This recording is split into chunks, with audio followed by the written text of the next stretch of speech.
Hey, hey, how you doing? I'm doing good. I can't complain at all. I'm pretty chill. It's been a pretty dope weekend. One of those weekends, you stayed Weekend. busy.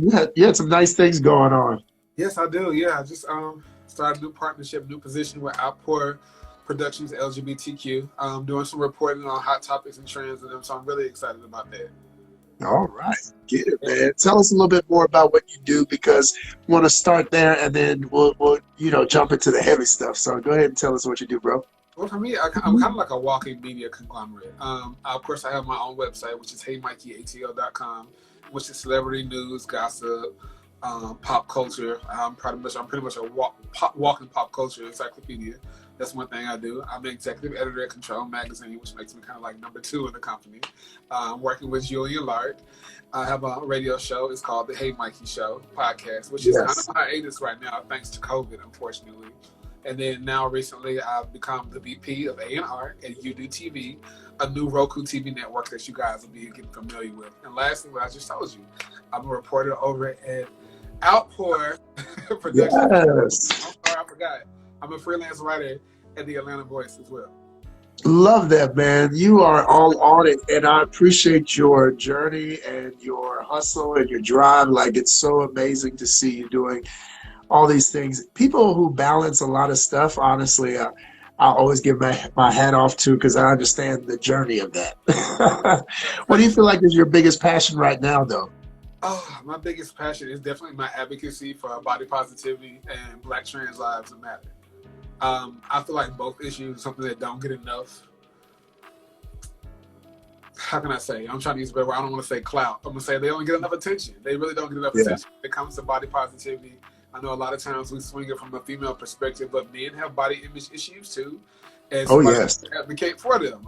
Big boys don't get the love they should get. I'll give you a prime example. I want you to think about the last time you saw a big boy that was an actual serious love interest inside of a drama or a series. You can't think of many big leading men, but you can see plenty of plus size women that are successful, Hello? and it's because the body positive movement has always been geared towards women. But we need some love too. And then when it comes to Black trans lives matters, I don't know if you guys realize or not, but Black trans people are being killed at an exponential rate. I think almost every Yes. other day now they're reporting a new death, one of them being killed, and they're being killed so violently and viciously. It's really Ooh, scary. I think one situation where they found a girl who had actually been dismembered, her arms and legs had been cut off, and wow. a trans woman, two trans women back in I want to say April, were found in a car burned alive. The trans man was just shot a few weeks ago, and the police haven't done anything about it. They don't have any leads. We got to do our part. You can't just watch Pose and go to the ballroom and want to be on Legendary and not do your part when you see people dying. These are human beings, no matter what you feel like their walk of life should be. So I try to shed some light on that. I believe that all Black lives matter. All of them. I appreciate that, man. LGBTH, whatever you call yourself. They A, all B, matter. C, D, E, F, and G. Yes. All the alphabets. I'm here with it, man. On this platform, we all about love and being able to have these kind of conversations because everybody deserves to have love. Everybody, even the people we don't agree with, even the people we don't understand, even the people we don't understand why they are the way they are, that think the way they think. I've long said that your worst enemy is still God's best creation. And no matter how bad you think about people, in God's eyes, they still are beautiful. We got to start thinking with God's eyes. We got to start Oh, thinking through we God's got lens. eyes. Yeah, we got to. Yes, That's that's hard, it. but we got to. That's And ooh, we have to. that's You chills right know, there. Thinking through like God's eyes. That's so the serious. beauty of life is that we aren't the same. That is the beauty of life. I was laughing with a coworker the other day because we were talking about, I was looking at this post about Beyonce, and she in her King Black is King video, there was a shot with her with a helmet with horns on it, and Uh, they likened it to the satanic I saw image. that. Yeah. Bilal. Yeah, So I saw that. so this the person who posted it and said she's got to be a devil worshiper. Um, I was looking through her thread, and of course she had a series of things that were just controversial in what she was saying. But the main thing that struck me about that, I was thinking back to so many times when I've been at churches, and I remember when Kurt Franklin first came out, and they were calling him the devil. Now his music is like the norm. Right. I remember when Todd Tribbett came out and he had long hair, and they were calling that the devil. And now you see a whole bunch of people with long hair, and that's not an issue. I remember when, oh, well, I'm not even going to go there. But there's No, so many instances when they have changed the narrative. And I call these people who are like these holy rollers that don't really have a true standard. They just kind of go with the flow of time right. and culture, hall monitors. And I feel Oh, like, yeah, they're just a hall monitor. Like, think about the hall monitor. You have no real power because you can't get people into heaven or hell.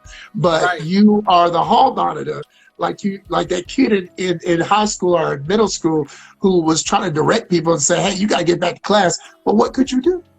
It's it's a lot of people like that. And when I tell people we all have a right to have our opinion, but when you get to a point to where you casting somebody to hell every single Right. thing or every single way, Right. that is a problem. That is a whole fucking problem. Like, come on, y'all, let's get it together. But perspective is a big part of it. So yeah, okay, from a Christian point of view, maybe you saw those horns, you thought the devil. But in a lot of indigenous tribes in Africa, cattle are looked at as a source of nourishment and fertility Yes. and Yes. progress. And that's what Beyonce was signifying. Now, let me get y'all to understand. So, we got to expand our view of God, number one. And number two, what it means to be black. We have an African American perspective because we've been cut off from our roots. We need to understand what a cow for us is food. For them, it's so much more. You understand what I'm saying? Let's look at it. Let's do some research before you make these criticisms and critiques, because you really sound ignorant out here. You really are. No, you do. You do. Especially when, and as somebody who went to seminary, I went to a predominantly white seminary. And even Oh, there, the professors had to acknowledge, like, as one of the few black men there, that as a black man, they were surprised that I would actually be a Christian. And it was because I mean, seriously, think about this. So Christians were the ones that came into the African lands, stole those people, forced them to believe in a white God. Okay. They already had gods that they were fine with. They already had gods. And so it right. was indoctrinating them into a higher level of thought. So it was saying that whatever we were believing before wasn't good enough.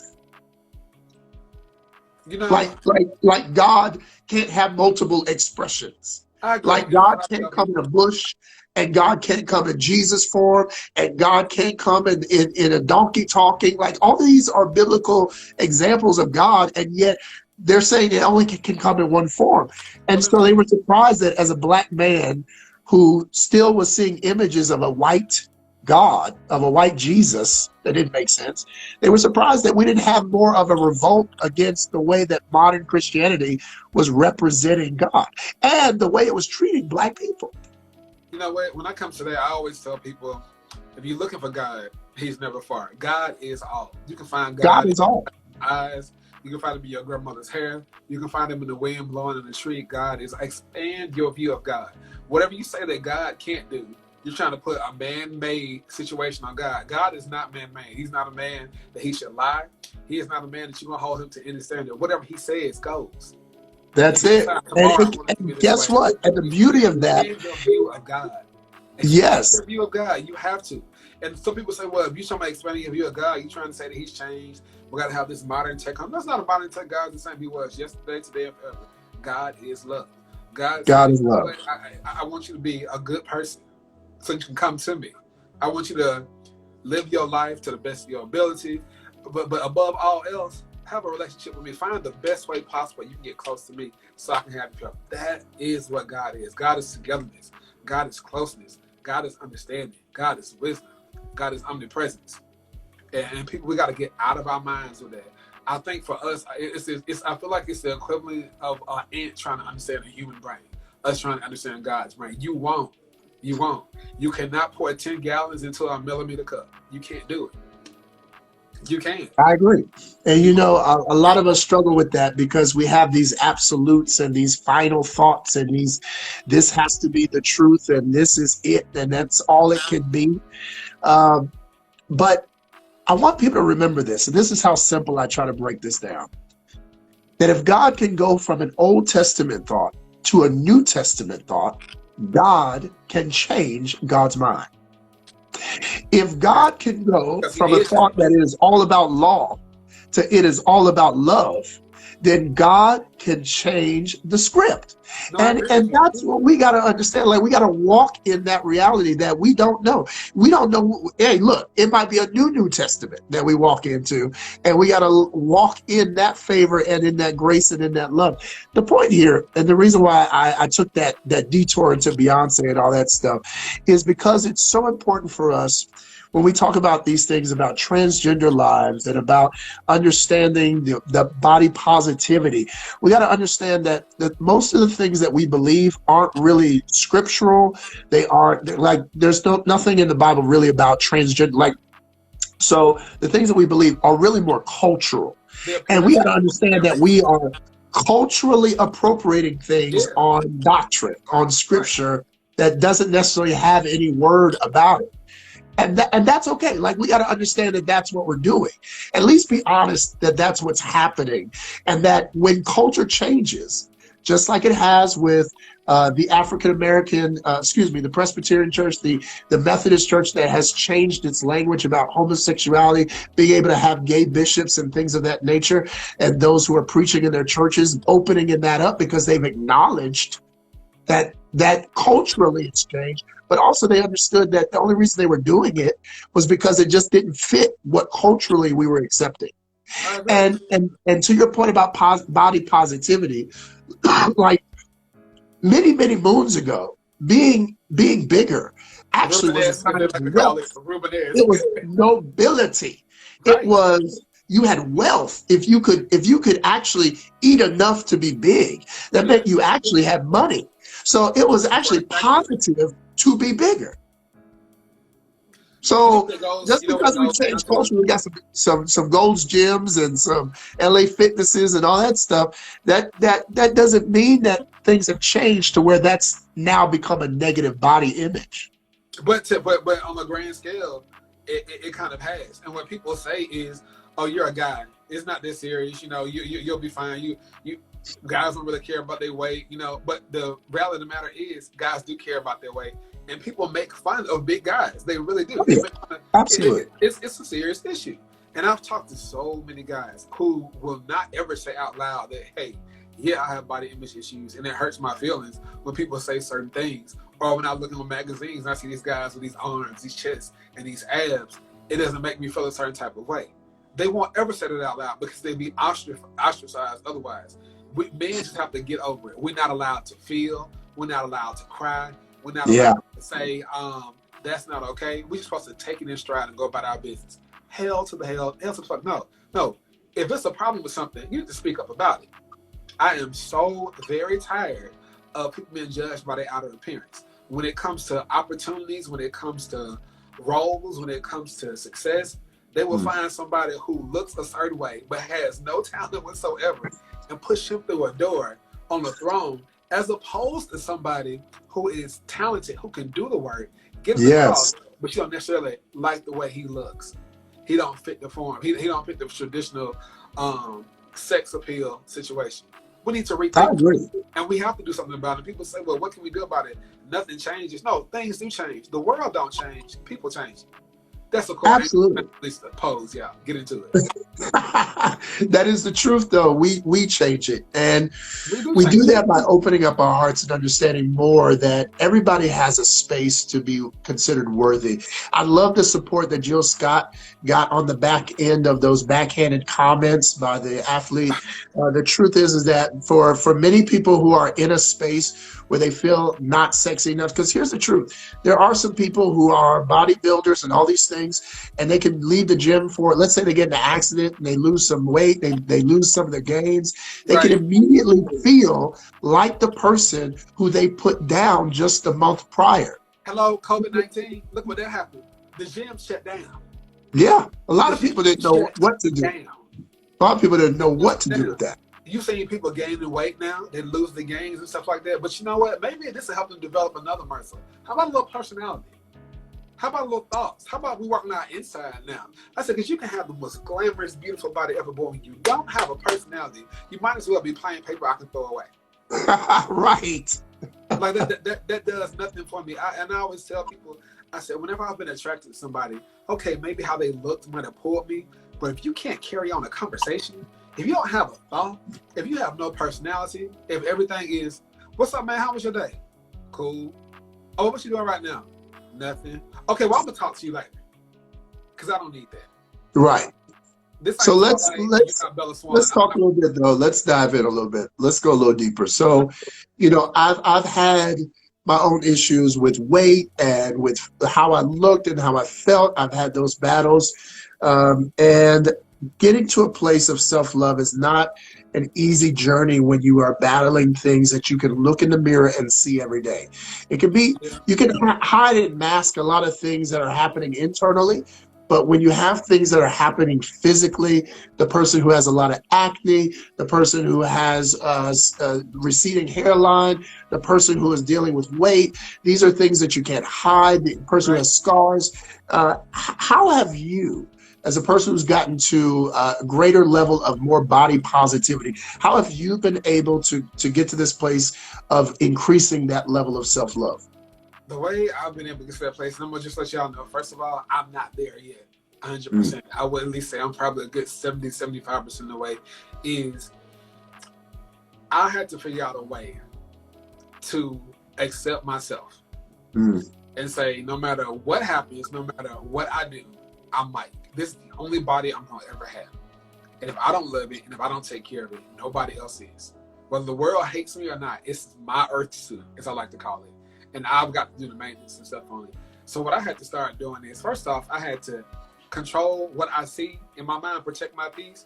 That means mm, cutting loose people who triggered me, who made me feel less than. The second thing is mm. controlling what I see on social media. Block, mute, and repeat. Do all those things. Do whatever you can to protect your peace. I had to do that. And then the last thing I had to do is just realize that, you know what? No matter what you do or what you say, some people are just going to be too ignorant. And you got to leave them and find them. I get messages sent to me every single day where people tell me I'm fat or that they don't like me or that I'm wrong for supporting this or I'm wrong for supporting that. And I'm going to be honest with y'all, it does get to me sometimes. It'll catch me on an off day and I might shed a tear or two. But then I'm thinking, like, for as much as they try to attack me about what I'm not, there's so much more that I have. Yes, yes, absolutely. I'm the head of my entire family. I'm close to all my family members. I have a son that's about to be 18 on August the 28th. I'm constantly getting new positions and ways of making more money, putting myself out there, meeting and networking people. I've met some of the people that you watch on magazines that I know them personally. They DM me back and forth and stuff. I can write anything. Yeah, I can write anything. I have literally been blessed with the ability to write anything. I can speak that's a well. blessing. I'm attractive by most standards. I've traveled.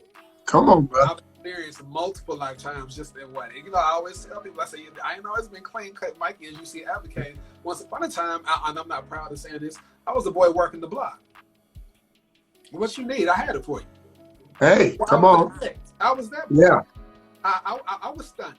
Okay, you understand what I'm saying? I was the one who invented the. Let me go ahead and magnetize this paperclip, run across your gate code, so I can get inside and get in your house and do what I need to do. That so I was didn't know that. All right, you was just you right. taught me I something. just told y'all something. And that was me. And so what I'm saying to get to this place of self-love is I had to go through some stuff. It always gets worse before it gets better, y'all. And I'm gonna tell you. Yes. And I'm at a point now where, you know what, it's okay. It's okay. I'm not gonna say it's great. I'm gonna say it's okay. Yeah. It's gonna get better. And I'm gonna keep working at it. And I might have 10 days where I'm like, oh my God, I'm down out of my luck. I Yeah. might have another 346 days. I'm like, you know what? I'm doing okay. I'm all right.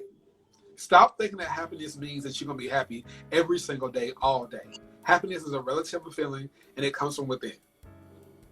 Okay? Understand you're going to have some bad days. Those are going to come. That's what makes life. The ups and downs, the hills. But when you want to find a mid-level to where you can say, okay, I can get through this. It's not that bad. And when it does get that bad, another thing I tell people I had to do, I had to get some counseling. Do not be afraid to take care of your mental health the way you go to the gym, the way you eat the right food, the way you get your hair done, the way you get your toes painted. Go and talk to that counselor. Do not sit here and be so arrogant as to say that, you know what, I don't need to talk to nobody. Whatever they're telling me, I can just talk to myself. If you could talk to yourself and figure it out, you would have done that by now. What a therapist does is offer you strategies and perspective. strategies that you might not have on your own because you're immune to your own medicine, and perspective, because perspectives are usually difficult truths that we don't want to accept, but we need to hear, and we're not going to tell it to ourselves because we don't put ourselves through no more pain.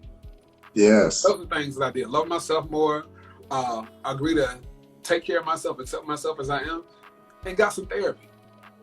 Those three things, that's what I did. That's how I'm doing it, I should say. I love that, man. The worst of the worst. I actually am a recovering person from an eating disorder. I deal with bulimia, which pretty much, those of you that don't know, I would make myself vomit after I would eat food to lose weight. And originally, you know, I was smaller than this than I am now. I'm a little thick. Well, I just stand up a little bit. A little thick. You're all right, brother. Yeah, don't do that. I was a lot smaller than this before, but I wasn't healthy. And the reason I wasn't healthy is because I was making myself throw up. I Yes. meals, throwing up, not eating for days at a time. It got so bad that my back teeth had actually started to erode. I was doing that much. And I think I stopped when I was going to the track with my son one day. We were running around the track, and I got lightheaded, and I passed up, and I was in the hospital. And the nurse that was in there, she said, you know, we found you passed out. Is everything okay? We got you on the IV and stuff. And whenever I walked out the room, she said, I need to talk to you. I said, what's going on with you? She said, I need to put you in a clinic. I said, for what reason? She said, you know, I checked the back of your mouth, your teeth, and I see some digestive acid bed, and I see some erosion. She says, you have an eating disorder, don't you? I said, no, I don't. She said, if I check your chart and find it, we put you in today. Wow. She said, what is going on with you? She said, let me tell you something. She said, you know, therapy. If I find out you didn't come and talk to this therapist, yeah, we're going to detain you. So I went to meet the therapist. Her name was Dr. Brown. And so I'll tell you now, I've been with Dr. Brown for about 6-7 years now, talking with her once a week or every other week or at least once a month, depending on how I need or what I need. But I take care of my mental health. I'm not diagnosed bipolar or with having any mental disorders, but to keep it from getting there, I'm doing the work. You understand what I'm saying? And that's important. I love that, man. Because that is important. Nobody's going to come on here and talk to you and tell you that they're going to therapy or they feel insecure sometimes, or some days they are depressed or bad. But that's the reality situation. We need to accept being beautifully human. We got to. I'm glad that you're willing to share that, because somebody out there needed to hear exactly that. Like, here's the reality. This is what this show is about. We're able to really dive into the heart, to talk about things that are real, because that stuff makes up your story. That stuff makes up your journey. And honestly, all those things make you who you are. The reason why you are Hey Mikey ATL today is because of all the things packaged together that you've been through. Things that you think are amazing, things that you think are challenging.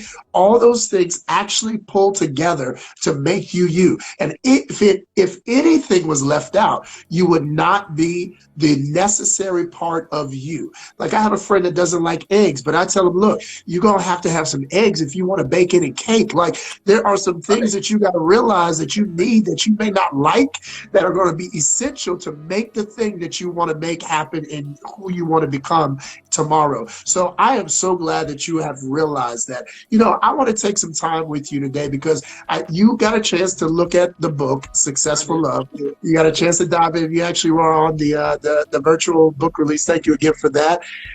And I want to talk to you. I want to offer back to you for spending your time doing that. A little love coaching here today. So I know you are single still, I believe, right? Yeah, I am. I'm single. I am getting to know somebody. Yes.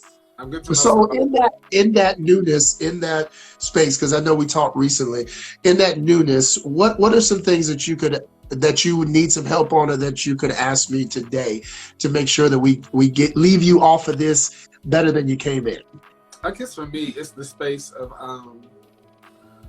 timing. I'm trying to go slow with the situation, but I don't know if they feel. I have so much unsureness about the situation. I guess my uncertainty comes to the situation of they like me, they tell me they like me, but I guess for me, my love language is probably touch.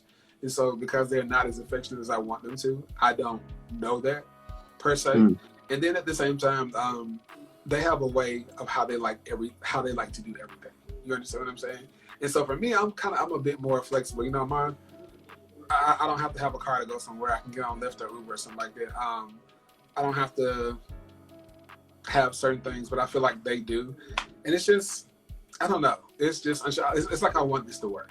Does that make sense? It's in the Absolutely you do. I mean, nobody goes into yeah. anything not wanting it to work. Nobody starts a job not wanting it to work. Nobody starts a class not wanting it to work. Nobody gets in a relationship not wanting it to work. You want it to work. It is attached to your ego that it works, because working makes you feel better about not just it, but about yourself. So of Agreed. course you want it to work, right? I do. Uh, with that though, the main thing I will say to you, and I'm sure that you're not the only one who's been through that, because I have. Um, let me say this. Pause. Right? Like right there. Like right when your mind starts doing all of that and starts thinking about all of that, pause. And here's why. Because you are dealing uniquely with a different person than you. They will have, look, you already are still learning yourself, right? That's true. Okay, so you're dealing with someone who is also still learning themselves. And because of that, you got to be as happy and excited about your own personal journey as you are about them engaging their own personal journey. And at the same time, be excited and happy about the journey that you're engaging together. The uncertainty, the learning curve, and all of those things that you have with yourself, use that same grace and understanding with them. And not only just with them, but with what you have together. So I'm say pause again. And the reason why is because the brain wants to do all these things. It wants to leap, it wants to process, it wants to Yeah. analyze, it wants to do all these things. And right there in that moment, pause, sit in it. You know, just take a moment. There was a moment that me and my partner today, I got off work and we just spent some time on the porch. I stood beside him and just engaged, like just took in the moment. Okay. Didn't have much to say. It was just, we're here together. And That's what some, I'm. See, you just what got you to be just there, said. brother. That should be Togetherness is enough what I'm, sometimes. togetherness is what I'm after. And for me, like dating and relationships are hard. To be quite honest with you, it's the absolute hardest part of my life. My entire life, I've never really Why do been you good. think it's hard? Um,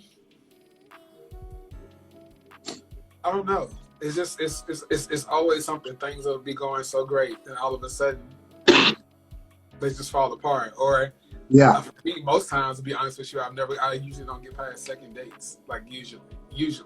So when a second date always comes up, I get really really nervous. I'm just like, oh my god. I find people that'll be so psyched about me at first, and then that it just fizzles out after that. Or I'll be ready for a relationship and they're not, or they're going through something. So I just want something. It's kind of like shooting fish in a barrel in the middle of dark on an ice lake. I just don't know. Like, I just need something to work. absolutely, brother. Let me say this way. And I'm going to answer Corey's question as I say this, because this is so important to those who feel like it's taken forever. The greatest fear that we have is not that it won't work. It's that we won't experience real love. And we're not as much afraid of the fear of failing as we are as not experiencing the kind of love that we think we should. Right? Yeah. Like, think about that. Uh, you know that somebody's not going to live forever. So you know that love will have to end at some point. That's why we even say till death do us part. Right. So the end of love is not really our fear. It's not having the love we think we should. And here's what I want to help you think about, because this is what screws us up. When I was a kid and I wanted to drive, I was approaching the age where I could get a learner's permit. And when I turned 15, 16 and a half was when I could get my learner's permit. So it was that time, that year and a half, that felt like an eternity, because I knew if I got behind the wheel of a car, even at 15, I would be all right. I would figure it out. I'm capable. I'm smart. I know how to do this thing.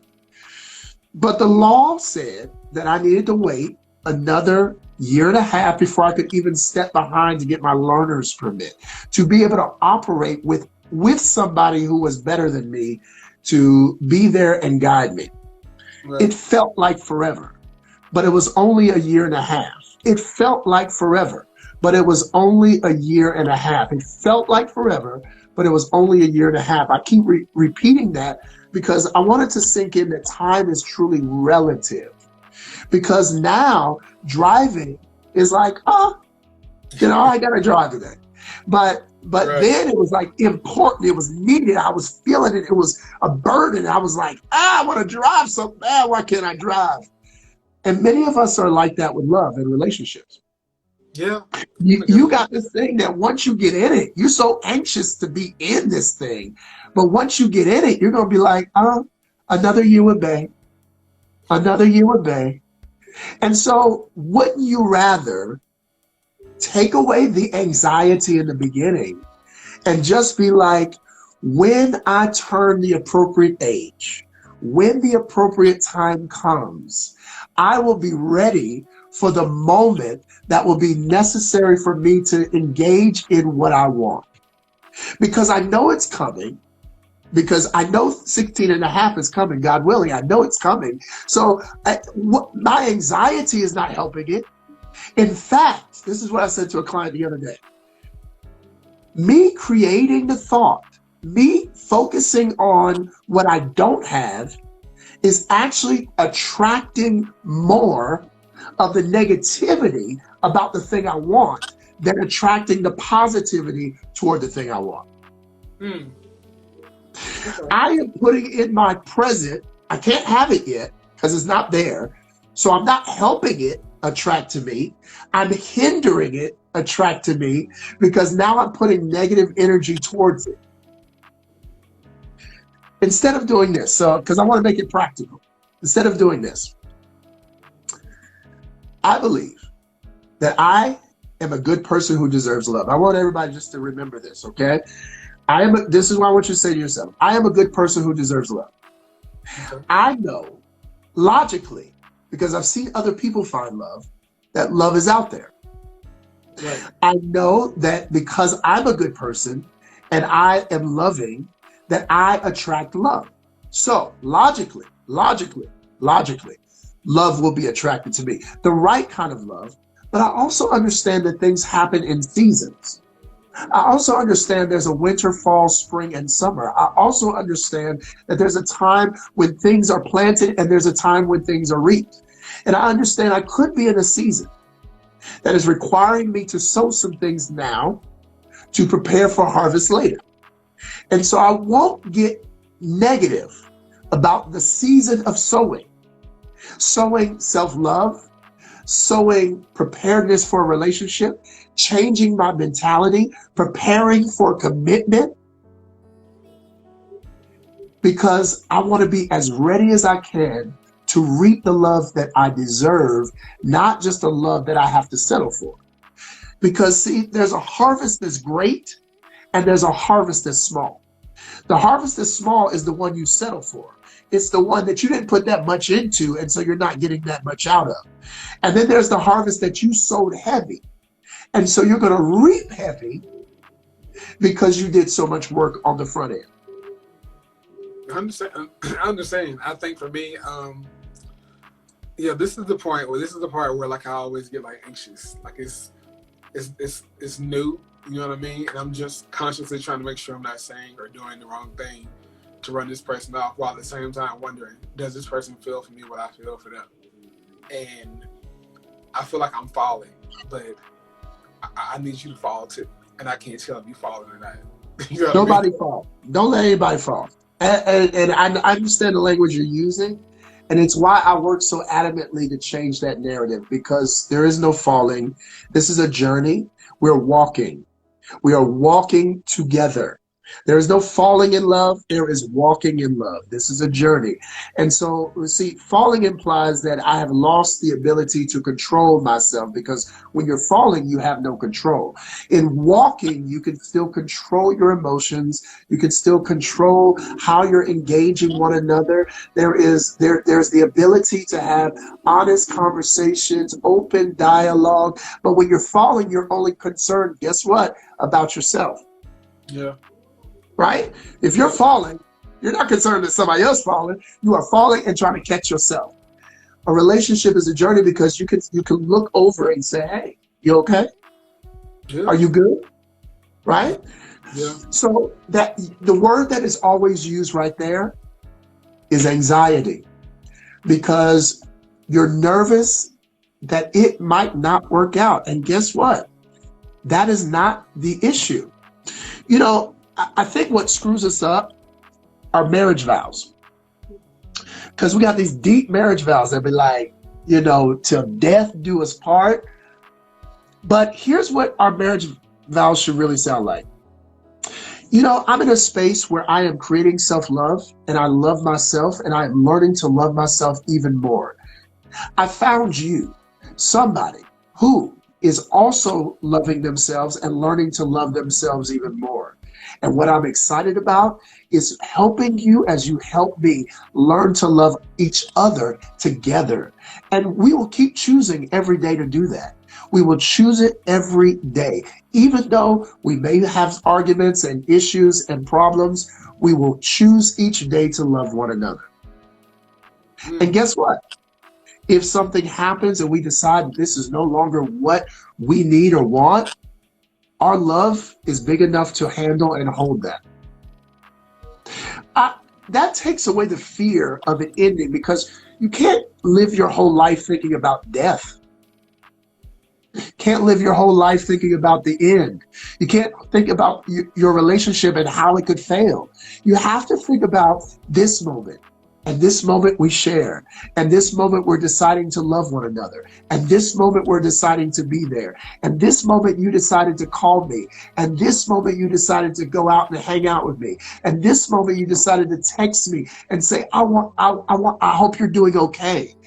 It's not about the fear of what could. It's about what is happening. They are loving me. They are supporting me. They are there for me. They are showing up when I need them. And that takes out all the anxiety, because you're not worried about how I might mess up. You're saying, I'm being as present in this moment as I possibly can be. And if they receive that, that's enough. If they don't, that's a sign. Yeah. That's clarity. If they can't receive my full self, that's an answer. That's not a problem. That's an answer. I agree. Now, doesn't that wipe out the anxiety? I mean, yeah, it does. I mean, it does. I wish my brain could just grasp that. I wish my brain could just grasp it. It can. It can. Absorb that, like right now. So don't say, I wish my brain could. Okay. Instead of that, say, I am ready for my brain to. Because that's a different way. My brain to grasp that. There you go. There you go.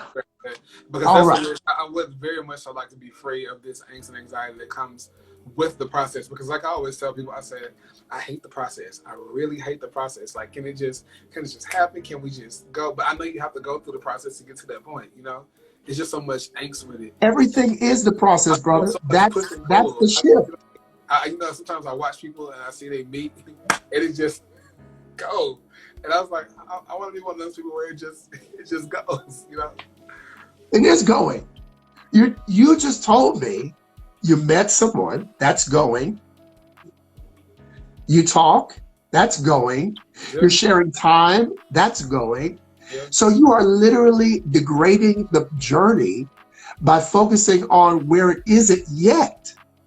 When those people got there because of them appreciating the steps that it took to get there. And that's why I love that love is a journey, because everybody's journey is going to look different.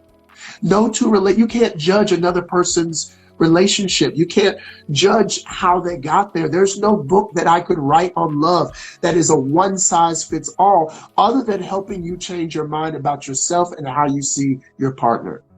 Because no two relationships will look exactly the same. That's why you got to fall in love with the journey. Mm. That's what I mean. I received that. I received So that. here's what I want you to do. I'm going to give you some homework on that. Okay. If you are interested in talking to somebody, excuse me, or you're in a, excuse me, need some water, or you're in a space where you are talking to someone and you're very interested in them, here's what I want you to do. Each day, morning or night, whatever's best for you to remember, I want you to start writing down what happened on the journey, what happened that day that was good about where you are and what happened. So they called you, they checked on you, you had a deeper conversation than you normally have. It wasn't surface level. You shared something deeper with one another. You see, this is why you gotta have a good party. Thank you. You were in a space where love was expressed. You had a talk that was true to your soul. You learned something about yourself, and they helped you learn something about yourself. This is something you just need to get a little notebook and just write it each day. Here's why. Because this is the same homework I would give to somebody who's in a marriage for 15 years and losing the spark, because they started nitpicking the negative instead of focusing on the positive. Right. By focusing on highlighting all the big or small things that are happening, you help fortify the foundation of the relationship and realize why you were attracted to them in the first place. Got you. Look, it should be fun to say, today we had a talk that I lost track of time. That today I shared something that I haven't been able to share with anybody in so long that I forgot what that felt like, and that feels good. Like, that is journey. That is, look, it's not about rings, and it's not about engagement parties, and it's not putting out save the dates. Because that stuff is the stuff that we see, and that's the big stuff. But it's the day by day, play by play that is more important than those moments. Because you got to feel good with that person in quarantine. Yeah. So that's your homework. Even tonight, I just want you to take time to just write some things out about this person and engage them in a way that makes you feel good about saying, this is why I like them. Because here's what that does. If you find yourself struggling to find things, this might be something you need to rethink. But if you end up finding that it's easy to write certain things that make you feel good. Think about what I can write now, and it is easy. It is easy. There you go. You know what I mean? Then that's the good things that I can write down. Because I mean, like they're really cool, and I like the way I feel around them. Because it's been hard for me to feel something for somebody. You know what I mean? So like when I finally meet somebody that I feel something for, it's almost like I do my best to like I'm doing what you do when you date somebody. That's what I'm doing. I put that work in. So here's hoping that eventually one day soon, hopefully, one day soon, what? Before the end of the year, maybe I can be like, hey, I got somebody.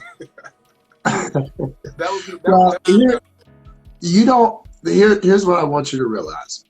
My relationship now is one thing that I realize. I don't have him. I am with him. He is not property. He is my friend, my ally, my confidant. I am with him. He is not mine. And we end up making people ours when we don't own them. Even a ring doesn't make you own anybody, because you're still two unique individual beings who just happen to make a decision and a commitment.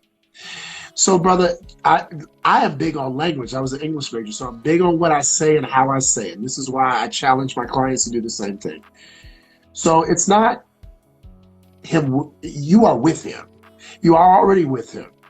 You are already beside him. You already have his number. You already talk. You already spend time.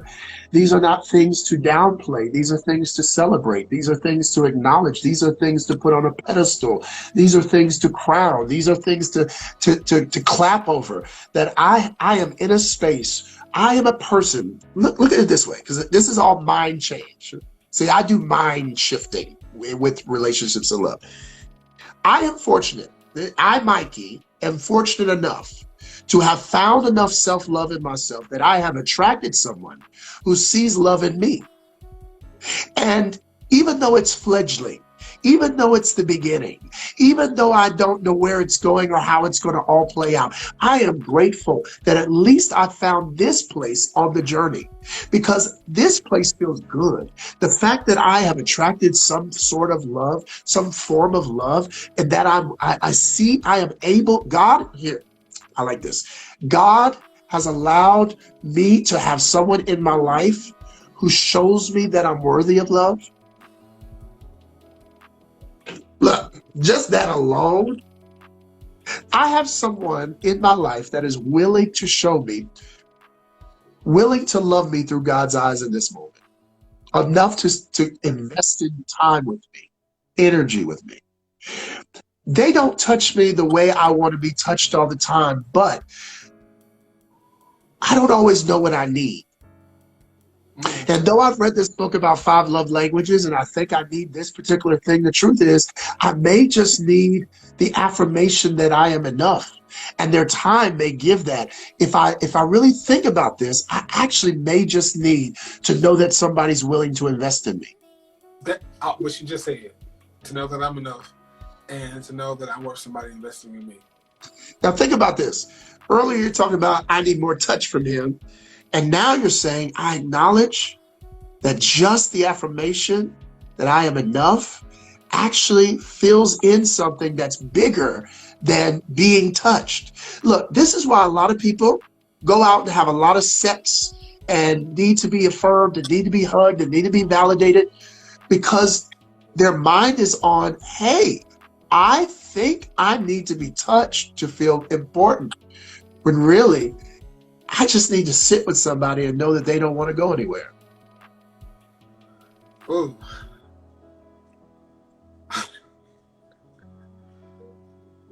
Wow. Yeah. That's Yeah. why this homework is so important, brother, because by Yeah. marking these things down, when you start writing things each day that are repetitive, you start saying, okay, is there anything else? And you start digging, you start realizing these things that I'm speaking are real, that they are actually the big thing. You start realizing, like, I was on an interview one day, and the brother has been married for a while, and their marriage had gone through some things. And he was like, yeah, we argue about all this stuff. And I was like, does she do the dishes? He was like, yeah. I was like, how often do you tell her thank you for doing the dishes? He was like, never. I mean, but dishes, this is what you're supposed to do. But I was like, do you realize that the fact that she cared enough to do the dishes for the house and you didn't have to do it and she did it for you is something, even though to you it's minute. The first time she did it, think about this. First time she did it, did you get excited? It's like, yeah, I did. So you lost the zeal, and so you stopped celebrating. Look, anything that you stop honoring will leave your life. And so my point here is to help you begin to create a cycle of honor, to where you can honor this person in your life for what they're bringing to your life. Got you. Okay. Big and small, big and small. Before the ring, before the engagement party, to honor them because they're present, because they're intentional, because they give you their time. I just thought about one now, because they do tell me that every time they hang out with me, they always enjoy spending time with me. And that today they told me that I'm not like anybody they've ever talked to before. And they're still trying to figure me out. So I didn't know how to take that at first, but maybe I'm looking at the goodness in that. I mean, I guess it's a good thing. I'm not like anybody that ever dated before. You So better not be. Wouldn't that be worse to hear them say, "Oh, you're just like every other"? No. yeah, I definitely don't want to be that person. Because I Celebrating the if positive, brother. I meet somebody who reminds me Celebrating. of somebody else, I used to be like, no. But okay, I got you. What chorus have we coming to the wedding, Mikey? Please do, please do. Let's put it We out there. are. Please do. We are. This is love right here. This is love. I received that. I do. That was good, man. Like I thank you for letting me share that with you because I feel like that was a small breakthrough that is going to have a big impact on you I think and those. I think God used you today because I was trying to work some stuff out of my brain about this whole situation. I was just wondering like, God, is this going to be a situation where you get me real close to somebody and then they friend zone me and I'm worse off than I was before? Or are you trying to like get me to go slow because, or are we going at this speed because this is the speed that I need to be going at? I was just wondering because I guess I'm used to rushing the process, and I guess I'm used to the process not being this long. Does that make Yeah, sense? absolutely. But brother, look, Doing some this is fun why I stuff. talk about the journey. This is exactly why I use that language. This is exactly why we talked about that in the book, is because the journey has no ultimate destination except love, except more love, except even more love. And then when you found a little more love, you're looking for even more. And when you found a little bit more vulnerability, you're giving a little bit more. And when you there is no Olympics. There is no achieving point. There is no place of stopping. There is no place that we've arrived at. It is constantly progressing. And if you look at it that way, that it's this journey we want to keep doing together until we can't do it anymore, then there is no rush for that. Okay, I love that. There is no rush. What is the rush to just being happier? Now, if you got these milestones, there's a rush to engagement. There's a rush to being my bae. There's a rush to being married. There's a rush to the kids. There's a rush to the house and the dogs and if you're looking at all that stuff. But there shouldn't be, because I believe that everything that you're supposed to collect on the journey finds you when you two are ready together. And you got to let it flow. Let it be organic. There's no rushing. There's no forcing. There is, hey, today, look, this is better than, hey, I want you to marry me. Hey, today I want us to be happier than we were yesterday. Today I want us to be more understanding than we were yesterday. Today I want us to have more love than we did yesterday. If Would you rather, think about this. Now think about if you had A or B. A, each day you could be happier, healthier, more whole, more in tune, more aligned with your partner, or you could have a progressive roadmap that said this amount of time to engage, this amount of time to have be married, this amount of time to have your kids, this amount of time to see them graduate, this amount of time to see them married. Like if you could get a complete roadmap and God said, okay, you can either accept that every day you will be happier and have more love, or that you can fulfill these check marks. Which would you choose? I'll choose the first one because I know it's so many variables to the second one. Right, because you could get all those check marks and not be happy. That's true. Like there are people who get married and on their marriage day, the wedding day, they are literally frustrated. Hate the person they're with. So that's what you want. You rush into that. Got you. So I said that to wipe out the rest of the anxiety about rushing anything else, because there is no rush. I just want you to find someone that you are happy to engage them each day, to wake up, want to talk to them, want to see them, want to hear them, to want to share something you've never shared, to be more vulnerable than you were the day before, to not feel bad when you are learning yourself and that they're learning themselves, and to be willing to engage the process. That is what love is. So I think I've gotten everything but the last two.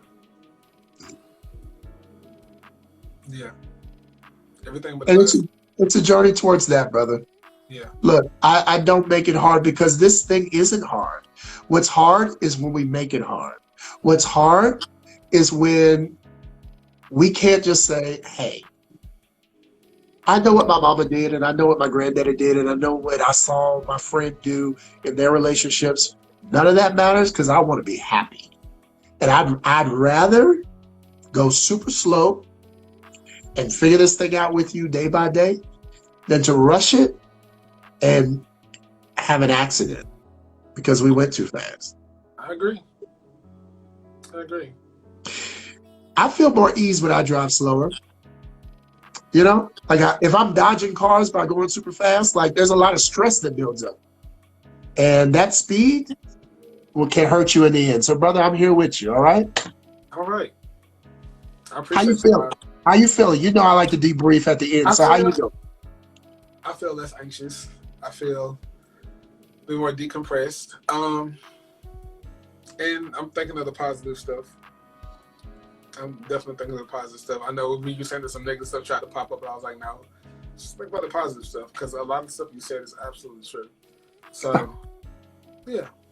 Brother, the negative is easy. We can find the negative in everything. We are analytical. Ooh, child, we can break something down to a level, and something a piece of candy would be bad for like bad in a minute if we break it down enough. Like the thing that we love would be super bad if we really just break it down to its core. We have that capability. What's harder, but what's best for us is to keep trying to find the good. Yeah. Keep trying to find the good. So I want you to do that, my man. And I'm so proud of you for your vulnerability, your transparency. I want everybody to shout out Mikey for just being so open today and sharing from his heart. Brother, I know you are good for it, but you definitely helped a lot of people out there who have been watching and will watch this back and will see this. I am so proud to know you and to be associated with you as a colleague, as a friend. I'm here for you, brother, and I really am. And I'm excited. Look, you know you got access to me, so anytime. All right? I appreciate everybody for tuning in. Like, really do. I love y'all. Tell us where we can find you again so we can make sure we promote your stuff. Well, you can follow me on all platforms at Hey Mikey ATL. That's HeyMikeyATL.